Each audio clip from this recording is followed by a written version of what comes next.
Madame, mademoiselle, monsieur, bonjour. Je m'appelle Jean-Charles Bourquin. Je suis lanceur d'alerte. C'est aujourd'hui le dimanche 8 mars 2020. Je souhaite rappeler dans cette vidéo que j'ai reçu par le passé une formation supérieure en biotechnologie et en biologie moléculaire et cellulaire à l'université Louis Pasteur de Strasbourg. Je souhaite dire ici que j'ai publié 2 vidéos récentes concernant l'épidémie de coronavirus en France. Je me suis exprimé à propos du scrutin des élections municipales les 15 et 22 mars prochains et à propos de mon inquiétude concernant la possibilité d'un très grand nombre de morts causées par cette épidémie si celle-ci se poursuit cet été. Dans la présente vidéo, je souhaite vous faire part d'un certain nombre d'observations et de réflexions concernant le sens que je pense comprendre de cette épidémie qui touche un grand nombre de populations dans le monde maintenant. Cette épidémie de coronavirus, appelée Covid-19, a commencé en Chine il y a quelques mois et des informations très inquiétantes nous sont parvenues de ce pays peu avant l'organisation des festivités du Nouvel An selon le calendrier lunaire. Alors je souhaite observer ici que la Lune nous invite à considérer l'espace autour de la Terre et plus largement l'univers.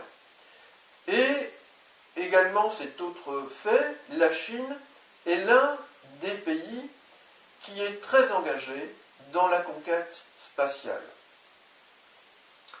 Ceux qui suivent mon blog Opposition et lutte contre les présences intrusives extraterrestres, le blog OLCPIE, et mes vidéos sur ma chaîne Jean-Charles Bourquin et ici ma chaîne Alien Crop Circus Rushing Channel, savent que j'alerte et j'informe la population depuis 2008 à propos d'intrusions extraterrestres malveillantes. J'ai appris, ayant moi-même été en contact de façon indirecte, en communication, je veux dire, avec les 2 alliances extraterrestres belligérantes en présence, je suis particulièrement bien informé et donc je souhaite redire ici que, à ma connaissance, il y a un groupe extraterrestre qui est particulièrement dangereux, qui est en lien direct avec le message messianique de la Bible, particulièrement l'Apocalypse de la Bible, le dernier livre qui aurait été écrit par l'apôtre Jean, mais cela reste discuté. Toujours est-il que ce texte prophétique nous apprend par exemple au chapitre 19, versets 11 et suivants, que le nouveau Messie, Jésus, revient dans le ciel avec une armée céleste pour appliquer le jugement du Dieu des chrétiens. J'ai compris que ce texte prophétique est récupéré par le groupe extraterrestre apocalyptique dont je vous ai parlé à l'instant, et ce groupe extraterrestre émet toutes sortes de signes depuis plusieurs décennies maintenant. Par exemple, le 14 août 2005, à Pensacola, en Floride, Gulf Breeze exactement, une flottille de 7 ovnis formant une croix de Jésus-Christ a été filmée dans le ciel.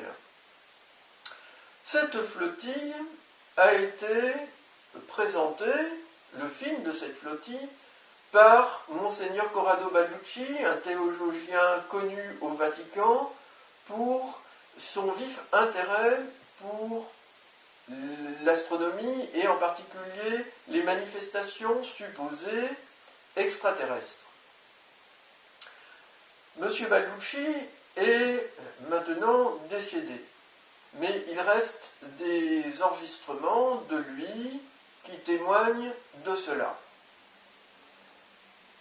Les ovnis de Pensacola en Floride ont été imités de façon très variée dans ce que l'on appelle des crop circles, des figures symboliques, des dessins réalisés avec des technologies inconnues par les extraterrestres belligérants des deux groupes, qui signalent leur présence, chacun espérant faire aboutir son propre plan, soit de contrôle théocratique de la Terre pour le groupe apocalyptique, soit de prise de position défensive face au groupe apocalyptique, mais également exerçant une certaine forme d'influence plus ou moins dominante, mais de toute façon dominante, sur l'humanité qui, l'espère-t-il, consentirait à cet état de fait. D'autres signes ont été adressés par le groupe apocalyptique, dirigé par, selon moi, le nouveau Messie des chrétiens, un être gris qui a la même âme que Jésus. Ce responsable, ce chef théocrate, un imposteur selon moi, s'est signalé dans un crop circle à Reigate Hill en 2016, tout près de Londres, ce qui est exceptionnel, en figure christique, avec une auréole de 14 plumes pour signifier qu'il est un petit peu comme les anges ou un être volant ou que sais-je. Le nouveau Messie ayant reçu l'incarnation du Dieu des chrétiens, le Verbe incarné, enfin je ne sais pas exactement comment on peut comprendre tout cela. Pour moi, c'est du bluff. Alors, le groupe extraterrestre, pro-Jésus, est extrêmement agressif, lâche, hypocrite, violent.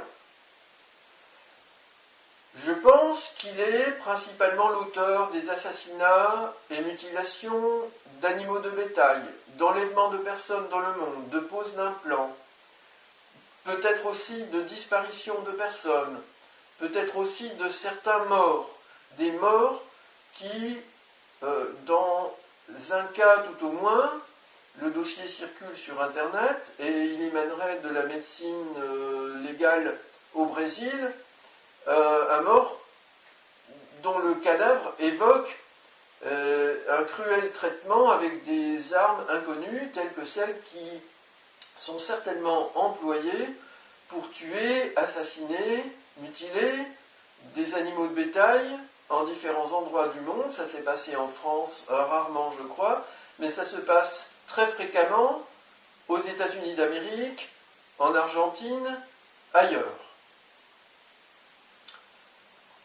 Alors ce groupe extraterrestre pratique également le harcèlement psychique. Je répète que je vis des formes de harcèlement psychique pendant mon sommeil par ces entités qui m'ont piégé entre 2006 et 2007. J'ai cru bien faire en me faisant une sorte de médiateur bienveillant pour leur propre plan, parce que je ne savais pas que leur plan est un plan malveillant, et parce que, à cette époque-là, j'avais de nouveau adhéré au christianisme. Depuis, j'ai compris les pièges de cette religion en lien direct avec ces extraterrestres, et j'ai dénoncé ces présences. Et ils se sont mis à m'agresser haineusement avec, je pense, très souvent des technologies dont j'ignore le détail, mais qui peuvent utiliser notamment des formes on dirait d'intelligence artificielle, mais personnellement je les nomme des inintelligences artificielles. Nous sommes très menacés. Des personnes stupides sur Internet comme Arnaud Thierry ne cessent d'entraîner des jeunes particulièrement dans une croyance que ces présences et ces agressions n'existent pas, avec des argumentations qui ne sont pas, tout à fait valables sur le plan scientifique, même si elles ont une certaine pertinence, car je défends la liberté de conscience et j'accepte que des personnes qui s'intéressent à ces sujets présentent un certain nombre de réflexions, d'arguments, essaient de se construire leur propre vision des choses. Je n'accepte pas la malhonnêteté intellectuelle et je considère ici que l'on a affaire à des personnes, comme certains zététiciens, comme d'autres personnes sur Internet ou ailleurs d'ailleurs, sont malhonnêtes intellectuellement et causent gravement du tort à l'humanité par leurs pratiques. J'en veux particulièrement à nos responsables étatiques que j'ai informés depuis de nombreuses années. Nicolas Sarkozy, François Hollande et maintenant Emmanuel Macron. À nos responsables de gouvernement, à nos députés, nos sénateurs, que j'ai informés également, pas tous, mais un nombre significativement élevé d'entre eux, à un certain nombre de journalistes, et il faut souligner qu'il y a une certaine presse spécialisée qui a le courage de parler de ces choses-là, et qui n'a pas peur du ridicule, qui ne va pas tarder à être brisé par la vérité qui va surgir un jour prochain.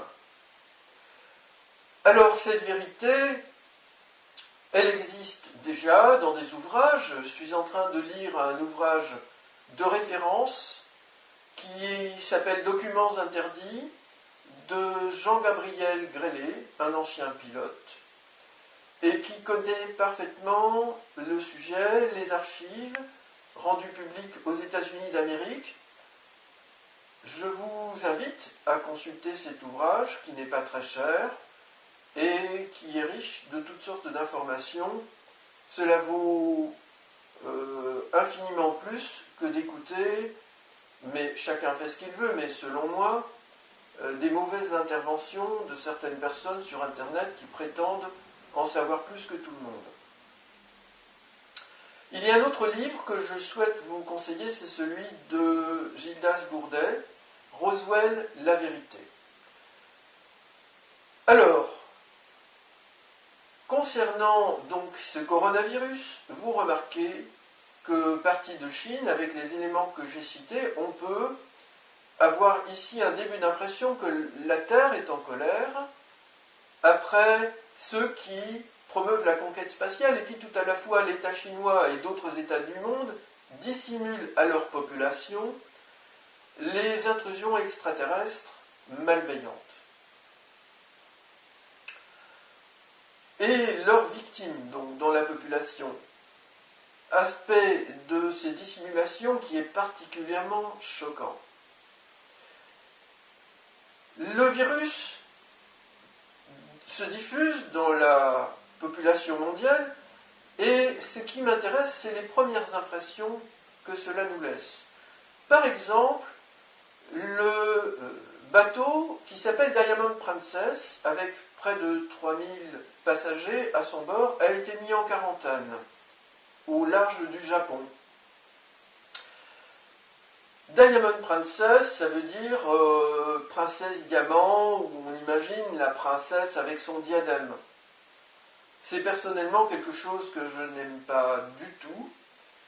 Et il faut souligner le fait que le groupe apocalyptique extraterrestre pro-Jésus n'hésite pas à racoler la monarchie anglaise avec de nombreux crop circles au Royaume-Uni qui reprennent plus ou moins des symboles ou des éléments de la monarchie. Un tel crop circle peut être fait à Oliver Castle, par exemple, donc on a la référence au château.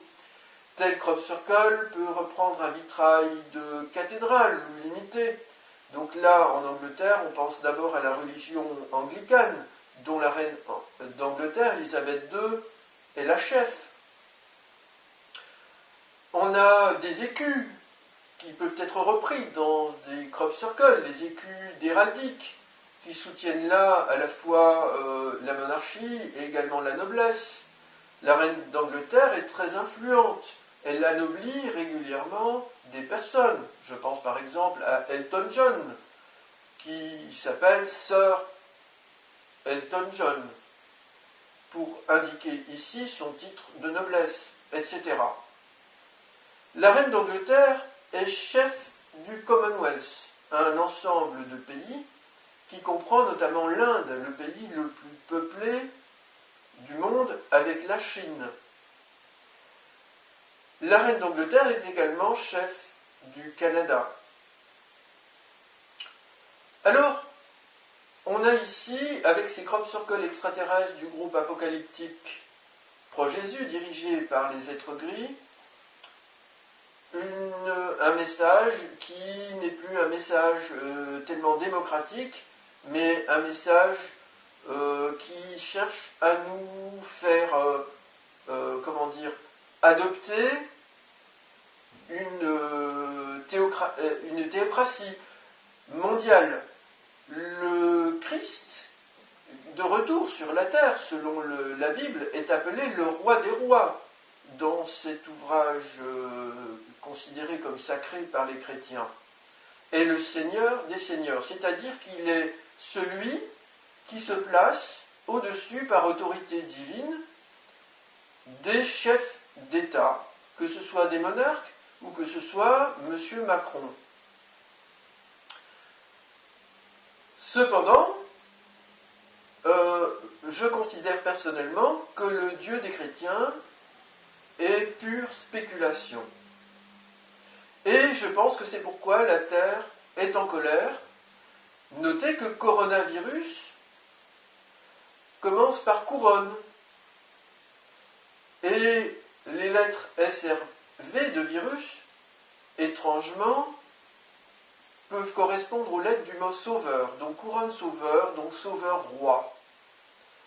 Pour les chrétiens, cela parle tout de suite, il s'agit de Jésus et du nouveau Messie. Cependant, évidemment, ce virus, selon moi, est en colère après les extraterrestres qui nous envahissent et après les humains qui les soutiennent, en particulier les chrétiens. Ce virus, en France, s'est installé à Contamine-Montjoie. C'est un jeune Britannique, précisément, qui a contaminé beaucoup de personnes. Il s'installe également dans le Haut-Rhin suite à un rassemblement évangélique, de nouveau le christianisme, qui a eu lieu il y a quelques semaines. Il s'installe en Bretagne. Il y a eu, il y a quelques semaines également, un mouvement populaire pour faire admettre un nouvel emoji ou émoticône avec l'emblème héraldique de la Bretagne. Cet emblème, même s'il n'a pas été conçu dans l'esprit purement du christianisme et de la noblesse, reprend malheureusement des symboles appelés hermines, je crois, qui correspondent aux anciens évêchés, ou évêchés actuels d'ailleurs, de la Bretagne.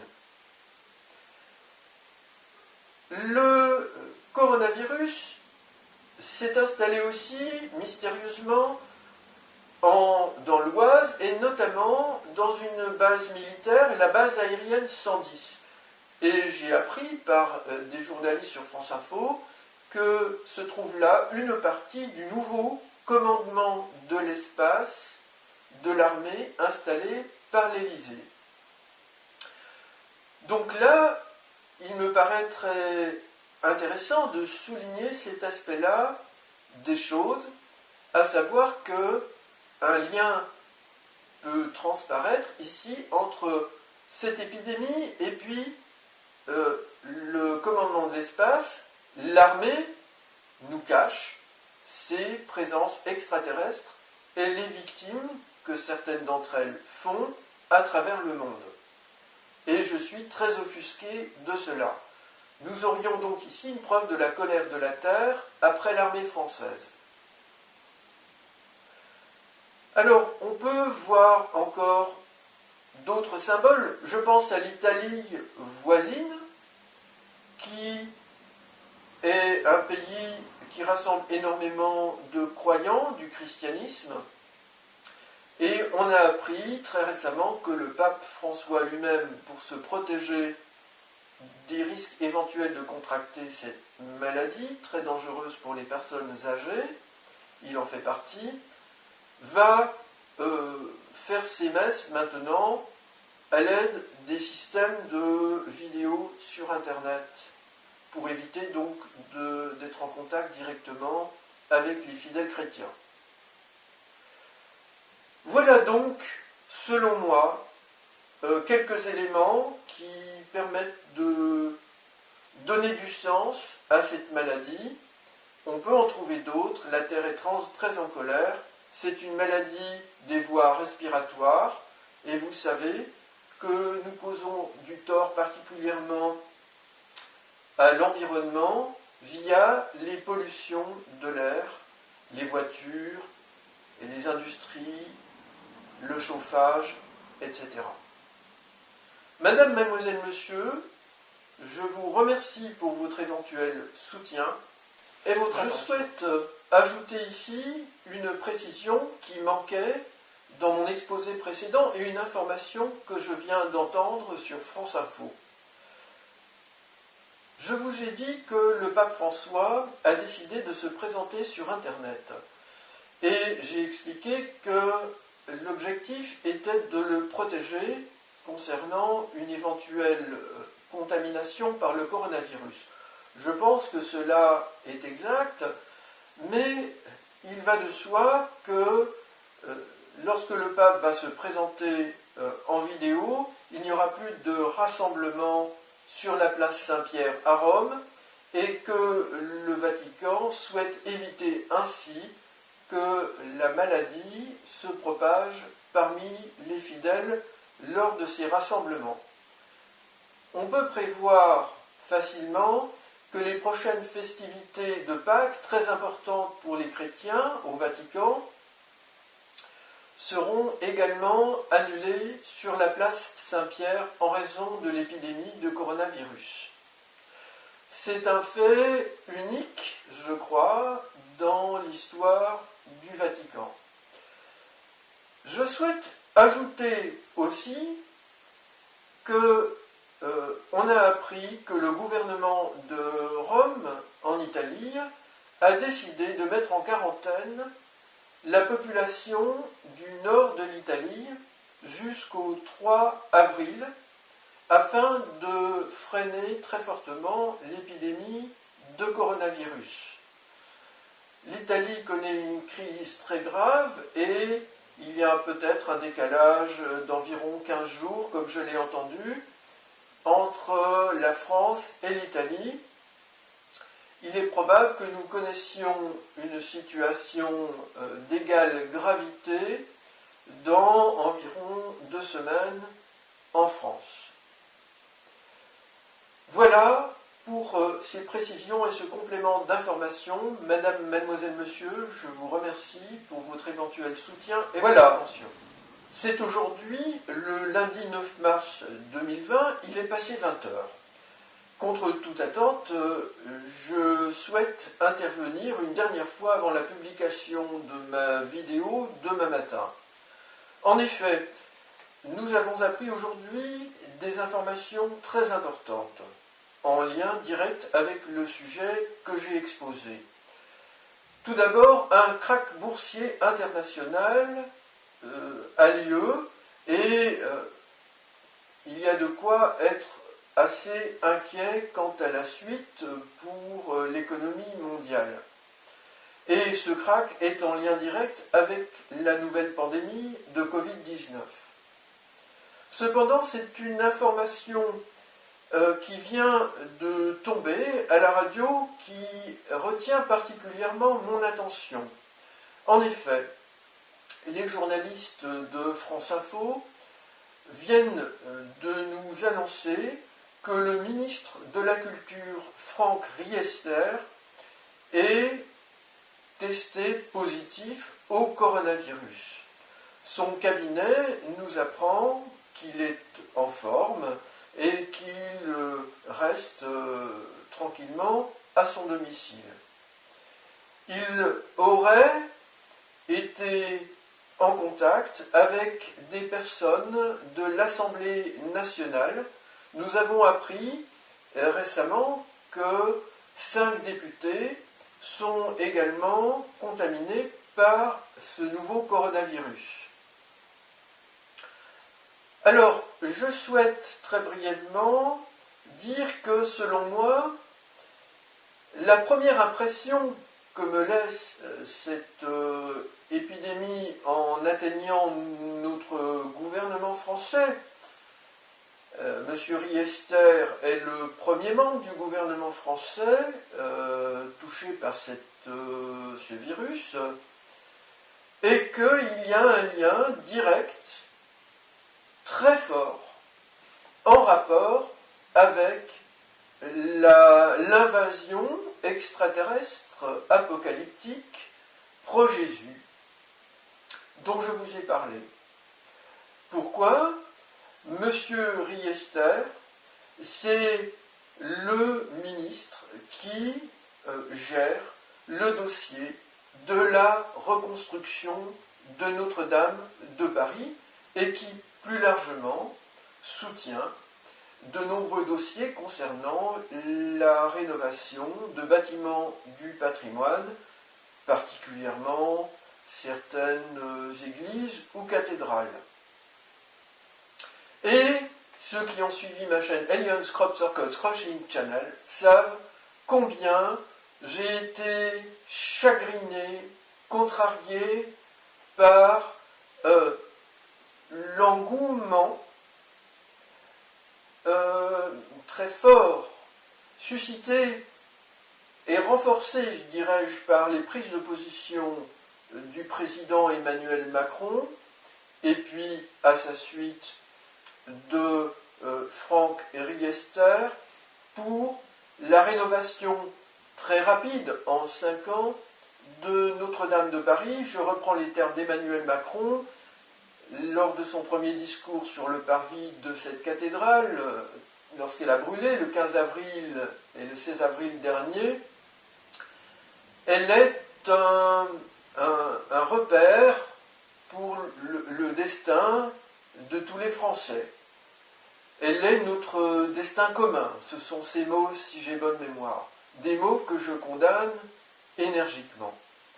Car, je vous le rappelle, il s'agit de la religion, mais il s'agit bien plus encore, et c'est très grave, d'un bâtiment qui est une œuvre certes monumentale et entre guillemets extraordinaire, il faut le souligner, qui est célèbre à travers le monde et qui malheureusement délivre un message qui n'est pas celui que l'on aimerait ou que l'on croit, mais qui est celui que caresse l'envahisseur extraterrestre, celui de finaliser son plan apocalyptique et de nous avoir par notre crédulité. Mais également de nous avoir par nos travers, des travers que je me permets de dénoncer ici, à l'Élysée, et je suis assez désolé pour M. Riester, qui en fait les frais, en quelque sorte, de la colère de la Terre contre les responsables qui soutiennent cette menace extraterrestre, car lorsque l'on est informé qu'il y a des extraterrestres qui se manifestent par des signes évidents et depuis de nombreuses décennies et plus longtemps encore, je pourrais en citer, je ne vais pas le faire là, on devrait être prudent et on devrait avoir le courage de parler même si Donald Trump ne veut pas parler. Voilà, je voudrais dire aussi que je l'ai déjà remarqué et je le souligne pour vous, c'est, je dirais, le karma, sans doute, de M. Riester, faute de mieux, J'ai tendu la main, je la tends toujours, à nos gouvernants, à la population. Je ne revendique pas un pouvoir politique, juste que l'on parle de cette affaire et que l'on la règle urgemment. Je souligne pour vous donc, Franck Riester laisse entendre par une sorte de jeu de mots phonétique, Christ, Franck, Christ, Riester. Donc voilà, certains diront en Extrême-Orient, c'est son karma. Pour moi, il n'y a pas de fatalité. Toutefois, il faut respecter la vie, respecter la vraie divinité, s'efforcer d'entendre qui elle est. J'entends que dans notre culture, précisément, je souligne le mot, on nous envoie toutes sortes de messages, comme les sirènes de l'Antiquité, sur lesquelles beaucoup de personnes s'échouent et peut-être un jour reviennent, j'ai envie de dire, vivantes, parce qu'elles ont compris ces illusions dangereuses. Madame, mademoiselle, monsieur, je vous remercie pour votre attention.